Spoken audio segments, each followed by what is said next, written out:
I actually bled to death. My heart stopped beating on the side of the freeway, and I was clinically dead for approximately 6 minutes. In a coma for 6 days, I had 11 surgeries, repairing all the broken bones. Came out of the coma, the doctor said I would never walk again. But when the doctors left the room, I said, the doctors are not experts in me. They might be experts in medicine, they're not experts in me.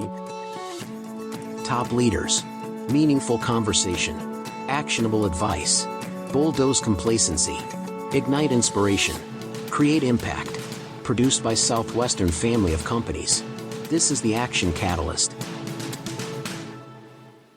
Success isn't luck. It's preparation meeting opportunity. In Create Your Own Luck, Dr. Jeremy S. Owa delivers powerful leadership lessons and practical strategies designed to help readers lead with vision, resilience, and purpose. Whether you're an educator, entrepreneur, executive, student, or aspiring leader, this book will challenge you to think differently about success and prepare for the opportunities ahead. The future doesn't belong to the lucky.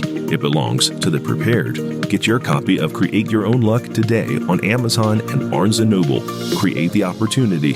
Create your own luck. The gentleman that you're about to hear from, his name is Hal Elrod, literally came back from the dead, and he is the author of a best-selling book called The Miracle Morning. Obviously, he's a coach, speaks all over the place, and he has an incredible, incredible story. So, Hal, thanks for being on the podcast. I'm excited to be here.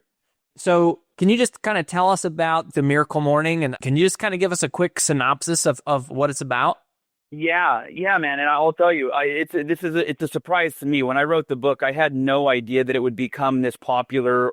And the premise is the idea that, look, if you want to take your life to the next level and change, whether it's your personal life, your professional life, health, whatever, you've got to change something that you do daily, right? That's what I think John Maxwell said, that the secret to your success is changing something that you do daily.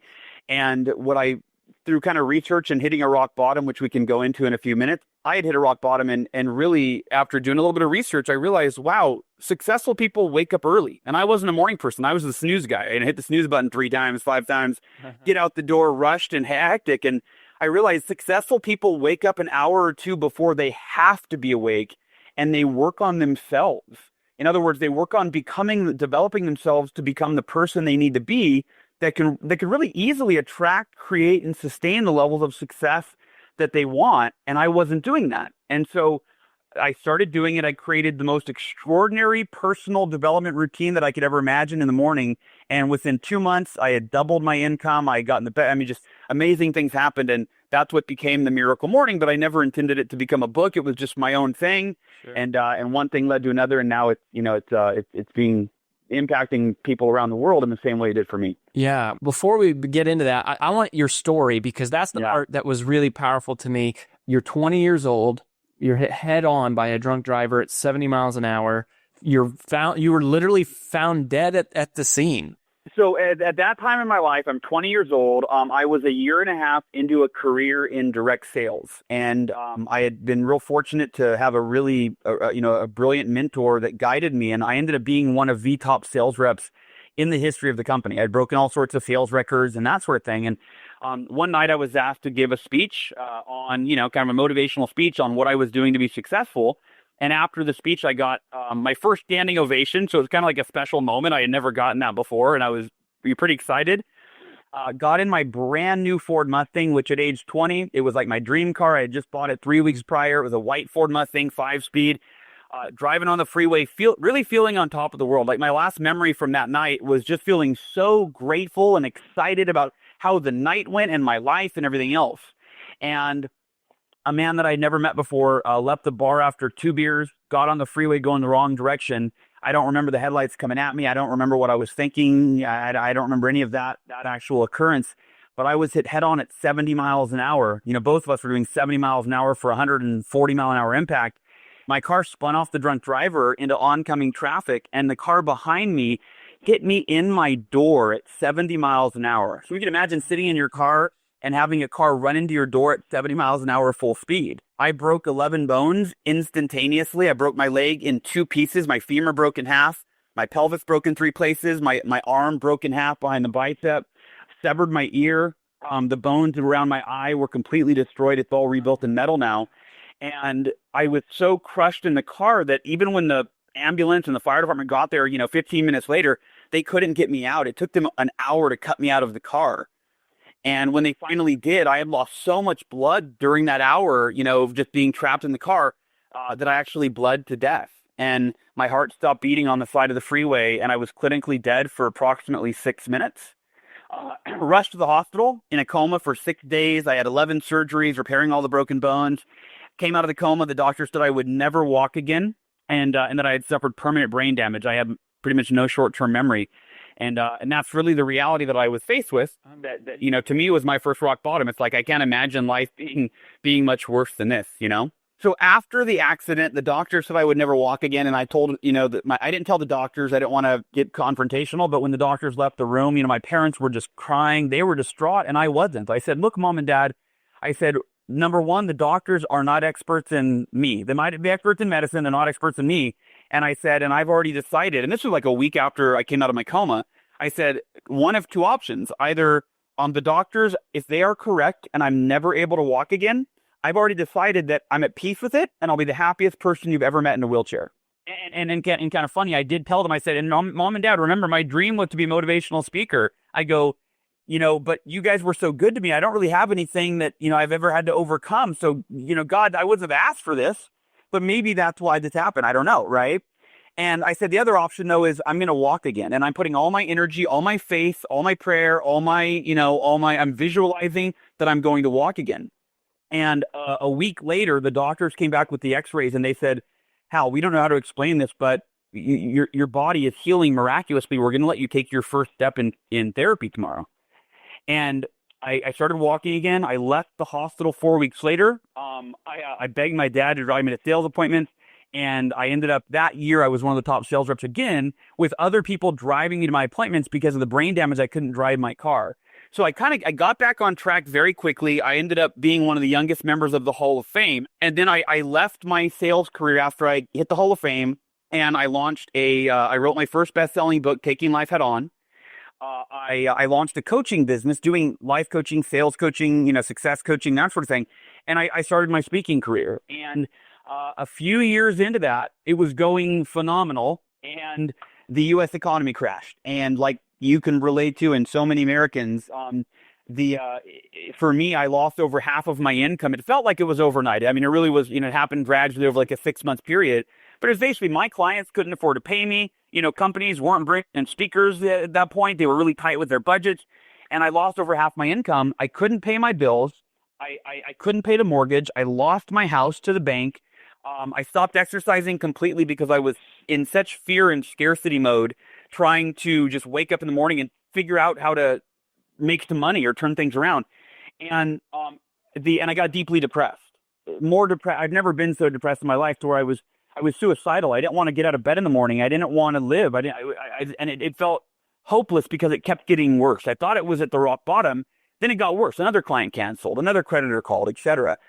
And to keep a relatively long story short, after the 6-month downward spiral into depression and financial ruin and you name it, physical, mentally, emotionally, spiritually, just kind of at the rock bottom, a conversation with a friend led to me going on a run, which I hated at this time.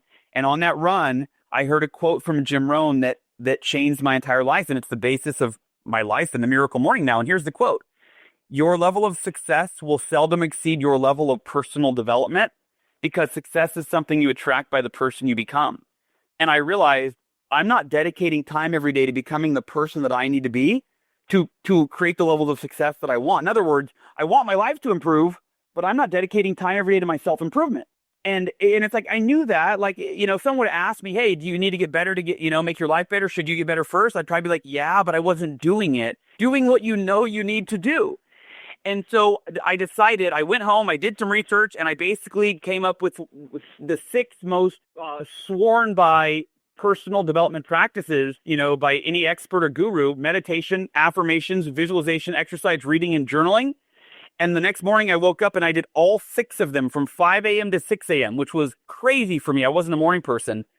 And 2 months later, My theory going into this could be the one thing that changes everything for me, but I had no idea how profound it would be. 2 months later, I had more than doubled my income. I went from being in the worst shape of my life to training for a 52-mile ultra marathon, which I completed a few months later. And it was just to show that show the doctors, hey, tell me I can't walk, right?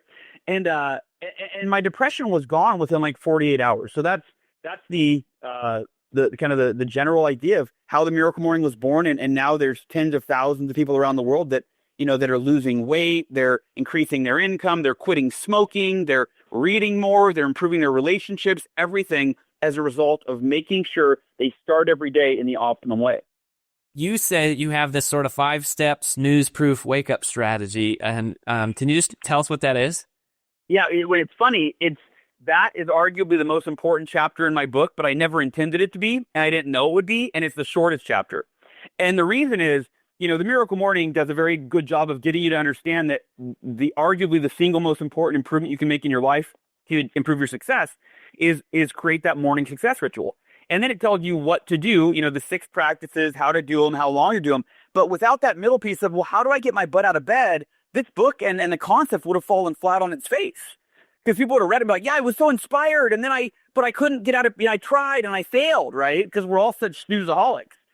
So the 5-step snooze-proof wake-up strategy, I'll just give you your listeners a few of the most important steps. Number 1, you've got to set your intentions before bed. Your last thought before you go to bed is almost always your first thought in the morning. Yeah. And that's why when when I was a kid on Christmas, right, I went to bed excited. I couldn't wait to wake up. It wasn't hard to get out of bed in the morning because you went to bed with the right intentions. And I realized that we can recreate that every day. So that's the first step. Set your intention. Second step, move your alarm clock as far across the room as possible. If it's by your bedside table, you're going to make the wrong decision every time because you're half asleep when you're making that decision. But if it's across the room and you got to get out of bed and now you're half awake, now it's easy. And last but not least, make sure you drink a full glass of water first thing in the morning because by default, we're all dehydrated, which creates fatigue. You've got to replenish that, rehydrate first thing in the morning so that it's easy to wake up and make it an optimum day. I love it. You have this chapter in the Miracle Morning called the 6-Minute Miracle Morning. It sounds like 8-minute abs or whatever, right? So it's not, and it almost sounds like kind of like, oh, is that just a gimmicky thing? What happened was there were a lot of days when I was doing the Miracle Morning. Again, this is something I created for myself. None of this was created to be a book, It was just something that changed my life, and I felt a sense of responsibility to kind of pay it forward and share it. So I had a lot of days where I'd be like, oh, man, I don't have time, right? Who amongst us doesn't have that thought throughout every day, right? Oh, I really would love to do this, but I don't have time. And there were a lot of days that I'd have with the Miracle Morning. So one day I did a 30-minute Miracle Morning instead of 60 minutes. I was like, wow, that's just as powerful. And then one day I was like, man, I don't have time. I thought, wait a minute, what if I did a 6-minute Miracle Morning? 1 minute of meditation and prayer, 1 minute of really focused affirmations, 1 minute of really focused visualization, 1 minute of jumping jacks where I get my heart rate up and blood and oxygen to my brain, 1 minute of journaling what I'm grateful for. I went through 1 minute of a self-help book, right? The entire Miracle Morning in 6 minutes, and I did it. And here was the profound thing.